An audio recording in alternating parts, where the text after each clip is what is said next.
Ito na po ang mga kapuso natin at tayo po yung nagpapaalala muli sa inyong lahat tungkol po sa ating kalusugan. At syempre, itong mga pagbabago po ng panahon ay tsak na tsak yan, nakaka-apekto po sa ating immune system yan. Kaya kailangan naman, mga kapuso, ay palakasin po natin ito nang hindi po tayo basta-basta tinatamaan ng sakit. Marami yan sa paligid, naghihintay lang na buwaba ang ating immune system. Humina ang ating immune system at kakapit na po yan, mga kapuso. Ayun na mag-Immunamax food supplement nga tayo, mga kapuso.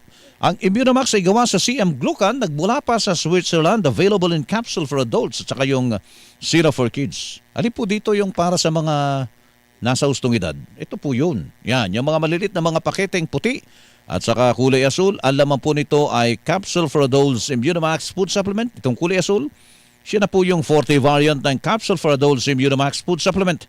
Ito naman yung syrup for kids, mga kapuso, na Immunamax food supplement, mga matatangkad na mga paketing kulay orange at saka kulay asul. Naman ito yung botelya. Yung laman ng botelya, yun na po yung syrup for kids Immunamax food supplement, mga kapuso.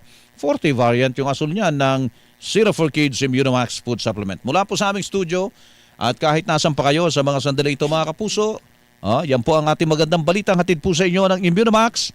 Mahalagang paalala, ang Immunamax at Immunamax Forte hindi po gamot at hindi dapat gamiting panggamot sa anumang uri ng sakit.